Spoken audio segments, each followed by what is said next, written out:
예배 전에 찬양팀의 찬양이 울려 퍼지는 것을 들으면서 또 모든 것이 은혜라고 하는 찬양을 들을 때 마음에 감동이 왔습니다. 우리 생활 속에는 많은 어려움들과 환난들이 있지만은 그것을 이겨나가고 계신 하나님의 역사가 항상 있다는 이 믿음을 잃지 않고 살아갈 수 있기를 바랍니다. 파울요 고넬료라고 하는 사람이 있습니다. 제가 한번 여러분에게 말씀드린 적이 있습니다만 한 할머니가 짤막한 몽당 연필로 편지를 쓰고 계셨습니다. 그것을 보면서 어린 손자가 묻습니다. 할머니, 무슨 이야기를 쓰고 계세요? 그래. 그런데 내가 무슨 이야기를 쓰는 것보다 중요한 것은 할머니가 들고 있는 이 연필이란다. 할머니, 그 연필이 뭐가 그렇게 중요해요?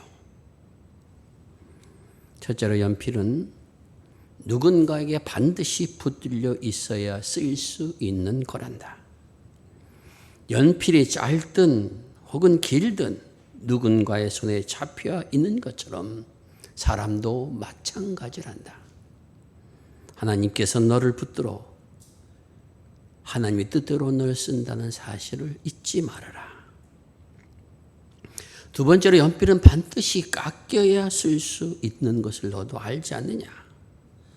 연필이 깎이는 것은 주인을 쓰기 위해서 하는 것이 아니라 주인이 쓰기 위해서 깎는 것이니라. 깎이지 않은 연필은 사용할 수가 없는 것처럼 사람도 깎이지 않으면 결코 쓸 수 없느니라. 때론 하나님께서 너를 깎는 고통의 시간이 내게 있을 것이다. 그러나 그 고통의 순간은 내가 낙심할 시기가 아니라 오히려 새 역사를 가져야 되는 시기라는 것을 알기를 바란다. 세 번째, 연필에는 끝에 치우개가 달려있는 것을 기억하려면 아무리 잘 쓰려고 해도 사람은 실수할 수밖에 없다. 잘못된 글씨는 지우고 다시 쓰라고 연필 끝에 지우개가 달려있는 것처럼 사람은 모두 인생에서 누구나 실수할 수밖에 없단다. 그때 그 실수를 지우고 다시 일어설 수 있는 용기를 가져야 하느니라. 네 번째로 연필에서 가장 중요한 것은 나무가 아니라 또 색깔이 아니라 그 안에 있는 연필심이란다. 겉모양이 아무리 화려하고 보기 좋아도 심이 쉽게 부러진다면 그러면 쓸 수 없는 연필이 되고 만다. 사람도 마찬가지다. 아무리 외모가 화려하고 보기에 좋아도 인격이 잘 갖추어져 있지 않으면 그런 사람은 큰 쓸모를 갖지 못하는 법이다. 끝으로 주인의 손에 남긴 연필은 뜻대로 흔적을 남긴다는 사실이란다. 연필이 주인의 손에 들려 쓰이기 위하여 만들어진 것처럼 사람도 주인이신 하나님에게 쓰여지기 위하여 만들어진 작품인 것을 기억해야 된다. 이러한 가르침을 준 고넬료가 이 가르침 뒤에 덧붙이는 말이 있습니다. 인생은 한 권의 책과 같다. 어리석은 자는 아무렇게나 책장을 넘기지만 현명한 사람은 공들여서 읽는다. 그는 단 한 권밖에 읽지 못한다는 사실을 알고 있기 때문이다. 인생의 책은 한 권이라고 하는 것입니다. 값있고 훌륭한 인생은 하루아침에 만들어지는 것이 아닙니다. 긴 시간 공을 들여서 갈고 닦는 훈련들이 거쳐야 인생은 아름다운 인생으로 거듭 태어나는 것입니다. 하나님께서 오늘 우리들을 택하셔서 여러 가지 어려움들을 겪게 하시고 인생의 고비들을 겪게 하여 주시는 것은 오늘 우리에게 이러한 훈련 과정을 통해서 귀한 믿음의 사람으로 만들어가기 위한 역사가 계시다는 것을 늘 기억할 수 있기를 바랍니다. 하나님께서 이스라엘 백성들을 택하셔서 그들을 애굽에서 나오게 하신 후에 40년의 광야 생활을 겪게 하심으로 그들을 거룩한 백성으로 다듬어 가시는 역사를 시작하셨습니다. 이 역사가 담겨진 이야기가 바로 우리가 읽는 민수기라고 하는 성경입니다.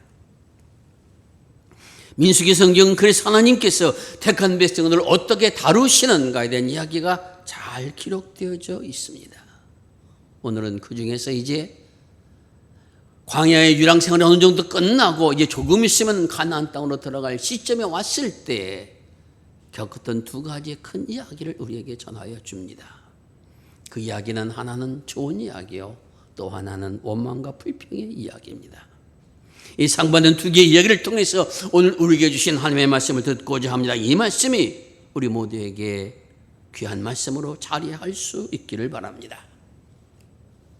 첫 번째 사건은 민수기 21장 1절부터 3절에 나오는 호르마의 이야기입니다.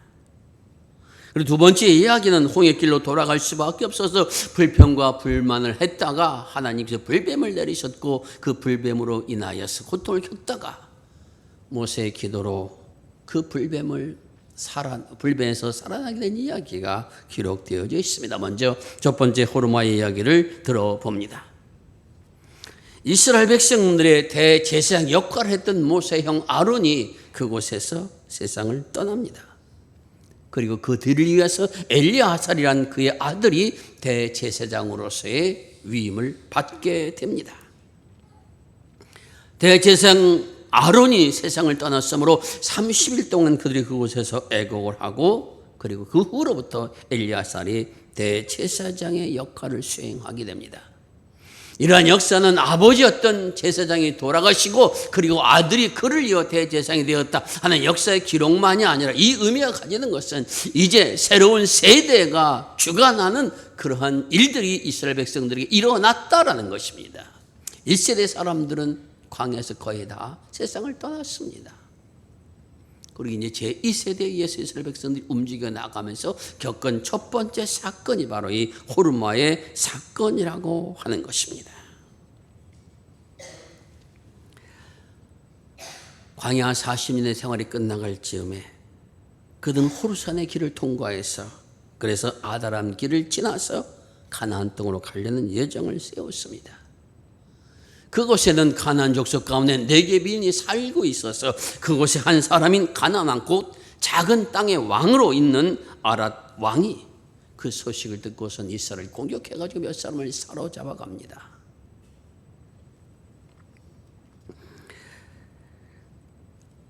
그들은 이러한 일로 인해서 하나님 앞에 부르짖어 기도합니다. 이것이 광야 40년 훈련 기간 동안에 배워왔던 그들의 모습입니다. 자신들의 사람들이 잡혀가는 그러한 일들을 경험했지만 그래도 광야 40년의 길을 겪어오는 동안에 이때 우리가 해야 할 일은 하나님 앞에 기도하는 일이라고 하는 것을 깨달았습니다. 그리고 주님 앞에 기도를 드립니다. 주께서 만약 이 백성을 우리의 손에 넘기시면 이들을 한 명도 남기지 않고 다 멸하여 버리겠습니다. 주님께서 그들에게 아랏 사람들의 모든 것을 넘기심으로 그들이 쳐서 그 성을 다 멸한 다음에 그것의 이름을 호르마라 짓습니다. 그것의 이름은 원래 스밧이라고 하는 이름이었는데 스밧이라는 이름은 망대라는 이름이며 호르마라는 이름은 두 가지 의미를 갖고 있습니다. 하나는 피난처라는 의미요, 또 하나는 멸한 곳이라는 의미입니다. 멸망을 받았다는 것은 아랏 사람들로 봤을 땐 멸망당한 곳이지만은 이스라엘 백성들이 봤을 땐 그곳이 바로 하나님께서 우리에게 세워주신 피난처요, 그 피난처가 된다는 사실을 이제 이 백성이 들어가서 얻을 가나안 땅은 바로 우리의 피난처가 될 것이라고 하는 의미가 그 속에 담겨져 있습니다. 이러한 승리는 이스라엘 백성은 참으로 고무되었을 것입니다. 우리 하나님 앞에 기도하면 하나님께서 우리의 대적을 물리치고 다 멸하게 하시고 우리가 피난처가 되게 주셨던 것처럼 이제 우리가 들어갈 가나안 땅도 이렇게 승리하게 하셔서 그 땅이 우리의 영원한 안식처가 되게 주실 것이라고 하는 마음을 주셨기 때문입니다.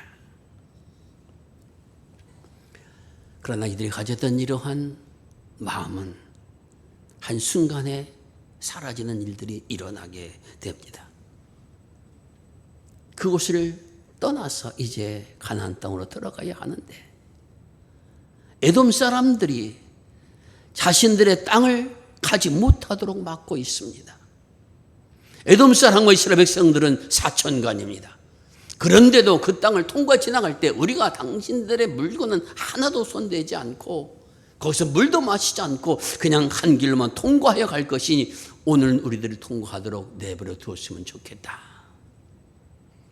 에돔 족속들이 어림도 없다. 너희들이 그 땅을 통과하여 온다고 하게 되면은 너희들 우리가 쳐서 공격할 것이다. 이스라엘 백성들이 그곳에서 싸울 수도 있었을 것입니다. 하지만 싸우는 것 자체가 문제가 아니라 그 싸움 통해서 언제 우리가 가나안 땅을 갈지 모릅니다. 그러니 어쩔 수 없이 돌아갈 길을 택할 수밖에 없습니다.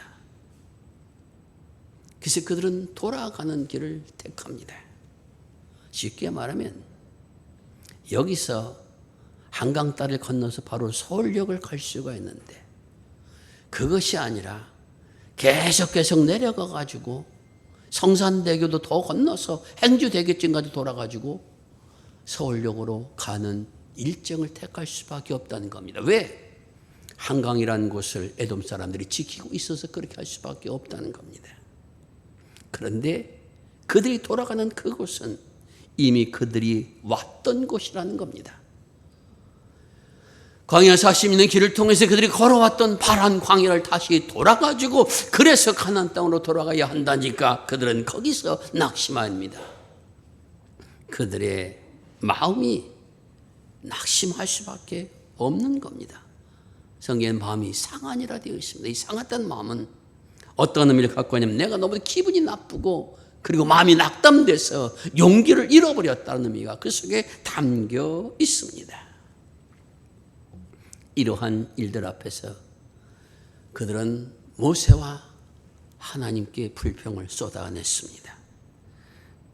백성이 하나님과 모세를 향하여 원망하되 어찌하여 우리를 애굽에서 인도하여 내어 이 광야에서 죽게 하는가? 이곳에는 먹을 것도 없고 물도 없도다. 우리 마음이 이 하찮은 음식을 싫어하노라. 그렇게 불평을 해댑니다. 이스라엘 백성이 처음에 출애굽에서 나와서 이런 불평을 했을 때는 하나님이 즉각적으로 그들에게 심판하지 않으셨습니다.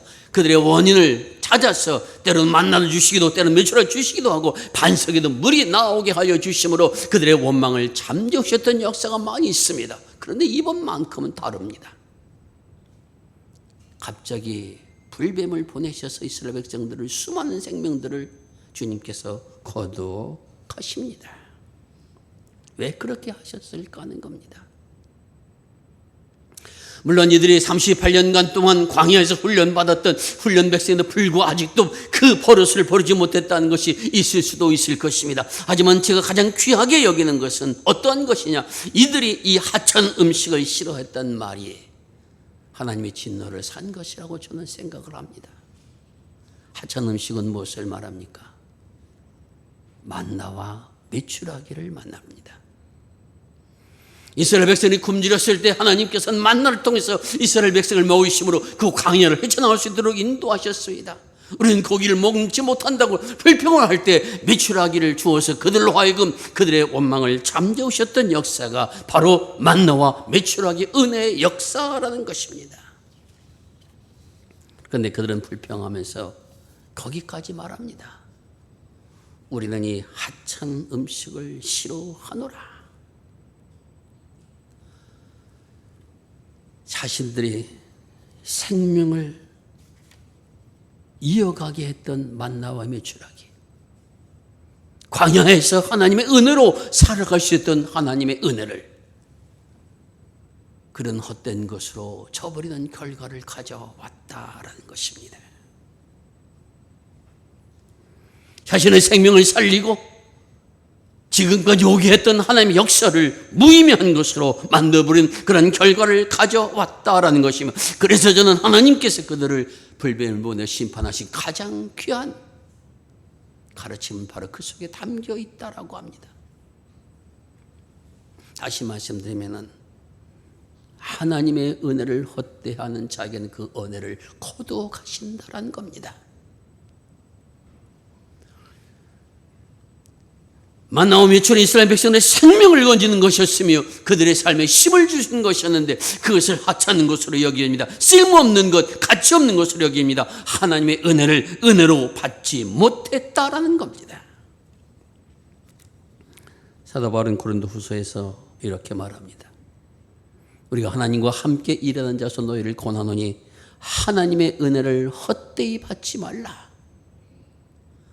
하나님의 받은 바 은혜를 가치 없는 것으로 여기지 말며 가치 없는 곳에 사용하지 말고 고종하고 귀하게 여기라는 말씀이 그 속에 담겨져 있습니다. 베드로 사도는 그러므로 우리를 향해서 권고하기를 그리스도의 은혜와 그를 아는 지식에서 자라가는 사람이 되라 이렇게 권고하고 있습니다. 오늘 이스라엘 백성들이 원망과 불평을 쏟아냈던 것만이 아니라 은혜를 은혜되게 하지 못했던 그 역사가 하나님의 진노를 가져게 된 역사라고 하는 것을 성경은 우리에게 분명하게 전하여 주고 있습니다. 우리 모두가 하나님의 은혜로 살아가는 사람들입니다. 그 은혜의 소중함을 알고 내게 은혜 주신 하나님의 뜻을 깨닫고 가치 있게 사용해 나갈 수 있을 때 그 은혜는 더욱 빛나게 되는 것이며 더욱더 하나님의 크신 능력 속에 은혜 속에 들어가게 된다는 사실을 잊지 않고 걸어갈 수 있는 우리 모두가 될 수 있기를 바랍니다. 이렇게 그들이 죽어가면서 이제는 모세에게 와서 단식 간청을 합니다. 우리를 위하여 하나님께 간구해서 이 재앙에서 벗어나게 해주시고 이 불법이 떠나게 해주소서. 우리가 하나님과 당신에게 죄를 지었나이다. 그렇게 고백하고 간청을 하게 되어지자 모세가 하나님 앞에 나가 기도를 드립니다. 하나님께서 모세에게 말씀하시기를 그 불뱀의 형상을 노수로 만들어서 장대에 높이 달아 그것을 쳐다보라. 그리하면 너희가 살게 될 것이다. 가르침을 주십니다. 그 기도를 간청을 들으시고 또한 그 응답을 들으시고 들고 난 후에 모세는 노수로 불뱀의 형상을 만들어서 높은 장대에 둡니다. 이 장대라고 하는 말에는 빛이 난다는 의미가 있습니다. 높은 곳에 두어서 빛이 나니까 모든 사람이 다 볼 수 있는 그런 곳에 세워놨다라는 것입니다. 그런데 그 노뱀을 바라보는 자는 다 살리라 말씀하셨고 바라본 자는 쳐다본 자는 다 살아나는 역사가 일어나게 됩니다. 여기서 말하는 불뱀이라고 하는 것은 단순히 세상에는 그러한 뱀만을 의미하는 것이 아니라 하나님께서 사용하시는 그러한 진노의 도구라고 하는 사실도 강조되어 있습니다. 그래서 불뱀이라 표시한 것이고 그 불뱀은 은혜를 헛되이 받지 못한 사람들에게, 헛되이 받은 사람들에게 내려졌다라고 말씀하고 있습니다. 그런 불뱀을 장대 높이 달아서 다시 보게 하신 이유가 어디 계신가 하는 겁니다. 그리고 또한 그것을 쳐다보면 살 수 있는 것은 과연 무엇 때문인가 하는 것입니다.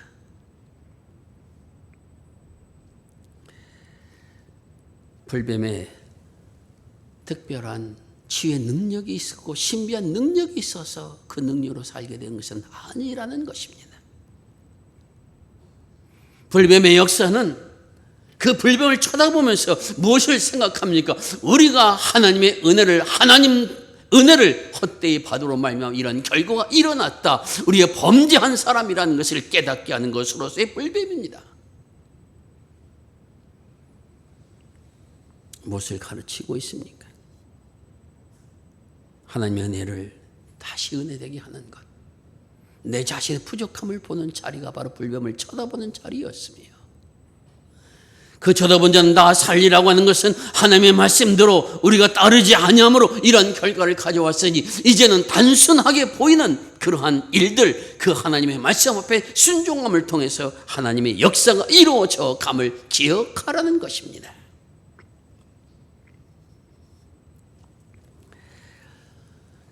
은혜를 은혜되게 만들고 하나님의 말씀에 단순한 순종이 얼마나 중요한 가르침을 다시 한번 주신 것은 이제 그 백성들은 광야 살 백성들이 아니라 가나안 땅에 들어갈 백성들이라는 겁니다.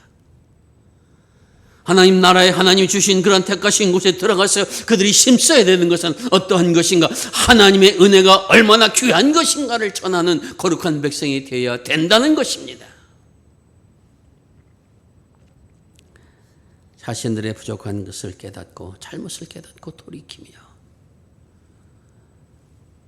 말씀 앞에 순종해서 걸어가야 할 길이라고 한 사실이 이스라엘 백성들의 생명과 주권이 달린 문제라고 하는 것을 깨닫게 하여 주신 것입니다.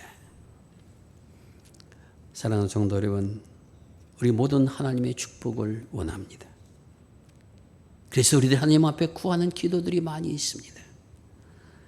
자녀를 위해서도, 사업을 위해서도, 건강을 위해서도, 또 중보의 기도하며 많은 것을 구하는 이 모든 것들 우리의 원함이 가득 차 있습니다. 그럼에도 불구하고 하나님의 말씀 앞에 순종하여 따르고자 하는 데는 그만큼 열심을 내지 않는 경우들이 많이 있습니다.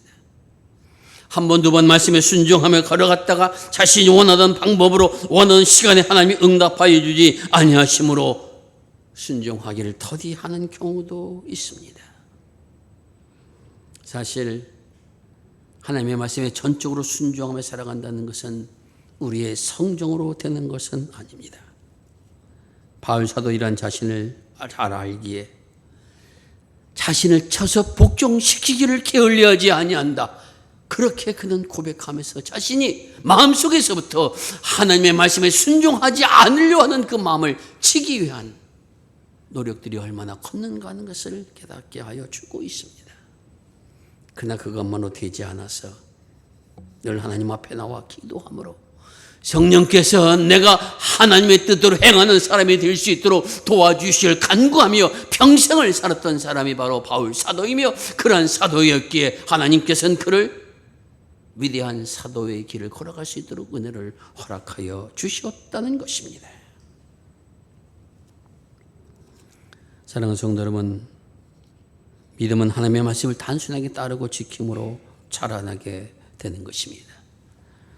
말씀을 지키지 못하는 여러 가지 상황이 놓였을 때 그래도 자신을 복종시킬 수 있는 그런 의지와 노력들이 우리에게 있어야 합니다. 그리고 그 의지와 노력들 넘어선 일이 됐을 때는 성령님께 도움을 간구할 수 있는 끊임없는 믿음의 가정이 오늘 우리들을 성숙한 신앙으로 자라나게 하여야 함을 잊지 마시기를 바랍니다. 하나님께서 이스라엘 백성들을 불뱀을 통해서 거두어 가신 것은 그 생명을 앗아가고자 하는 데 목적이 있는 것이 아닙니다. 하나님께서 그들을 거두셔 가신 것은 그들로 하여금 다시 한번 깨닫고 이제 하나님의 새로운 땅에 들어가면은 하나님의 약속의 말씀 앞에 그 말씀을 소망하며 순종하며 그 길을 걸어가는 백성들로 다시 한번 깨우치고 강시켰던 그러한 채찍의 역사였다는 것을 우리가 기억해야 됩니다. 우리는 하나님의 손에 들려있는 연필입니다. 하나님께서 오늘 우리들을 하나님의 뜻 가운데서 아름다운 인생이 되도록 지금도 우리의 인생의 집을 만들어 가고 계십니다. 그런 하나님께서 만들어가는 나의 인생의 집이 때로는 나의 뜻과 나의 생각과 맞지 않을 때도 있습니다. 하나님께서 때로는 고통과 아픔의 길을 걷게 하시는 과정이 우리에게도 있을 수가 있습니다. 그럴 때마다 비록 나는 깎이고 힘들어도 나의 인생을 가장 빛나게 하여 주시는 분의 손에 내가 달려 있다라고 하는 믿음을 잃지 않고 살아갈 수 있기를 바랍니다. 하나님께서 나를 이러한 강을 건너가게 하여 주신 것은, 이렇게 깎이게 하여 주신 것은 나를 더욱 진실한 믿음의 사람으로, 나를 더욱 고귀한 믿음의 사람으로 만들건 하나님의 사랑과 역사라는 사실을 믿음으로 바라볼 수 있기를 바랍니다. 인생에 겪는 여러 가지 어려움과 환난을 겪을 때 내 잘못을 해낸 것이라 여겨지면 회개하고 돌아서야 합니다. 그러나 내가 스스로 생각하기에도 별로 잘못한 것이 없는데도 불구하고 어려움과 환난의 길을 걷고 있다면 나를 더 고귀한 생으로 만들기 위한, 나를 더 위대한 사명을 감당하게 하기 위한 하나님의 섭리 가운데 계시다는 이 믿음 가지고 참고 견딜 수 있는 인내를 주님 앞에 구할 수 있기를 바랍니다. 그리고 세월이 흘러 여기에 앉아 계신 어른들처럼 나이가 들었을 때는 내게 이루어진 모든 생을 하나님 앞에 감사하는 모든 것이 주의 은혜입니다. 그 찬송이 나의 찬송이 되어진 그날이 임하여 지리라 믿습니다. 여러분 기억하십시오. 하나님께서 우리를 택하신 순간 저와 여러분 우리 마음대로 살아갈 수 없다는 사실을, 그리고 또한 우리를 택하신 하나님께서는 오늘 우리들을 가장 의미와 가치와 보람 있는 생을 살아갈 수 있도록 인도해 주신다는 사실을 잊지 않고 걸어가는 우리 모든 흑석동교회 성도들이 되시기를 주의 이름으로 축원을 드립니다. 기도하겠습니다. 아버지 하나님 감사합니다. 부족한 저희들을 그리스도의 피로 구속하여 주셔서 하나님의 자녀가 되게 하여 주시며 하나님의 손에 이끌려서 주의 영광을 나타내는 생을 살아갈 수 있도록 붙들어 주신 것 감사를 드립니다. 세상에 살아가는 동안에 때로는 이 모든 것을 잊어버리고 내가 원하는 대로 내가 뜻한 방향으로 살아왔던 모습들이 있었음을 하나님 앞에 고백합니다. 그러므로 때는 어려움도 있었고 아픔도 있었지만은 하나님의 손에 이끌려 지금까지 살아올 수 있도록 역사하여 주신 것 감사를 드립니다. 이제도 빛난 생을 살기 위해 우리를 인도하신 하나님의 섭리를 발견하게 하여 주옵소서. 하나님의 뜻 앞에 순종케 하여 주옵소서. 말씀의 도를 지켜나갈 수 있도록 은혜를 내려 주옵소서. 그 속에서 하늘의 기쁨을 맛보게 하여 주옵시고 하늘의 영광을 맛보게 하여 주옵시고 나의 삶의 길을 가장 아름다운 길로 인도하시는 주님의 놀라운 손길을 기억한 축복을 우리 모두에게 허락하여 주옵소서. 그리하여 감사와 찬송이 이어지는 생을 살게 하여 주옵시고 세상을 향하여 하나님께 날 이렇게 구원하셨으며 인도해 주셨노라. 그게 전할 수 있는 믿음의 성도로 살아갈 수 있도록 사랑하는 성도들을 축복하시고 복되게 하여 주시옵소서. 우리 구주 예수 그리스도의 이름 의지하여 기도드리옵나이다. 아멘.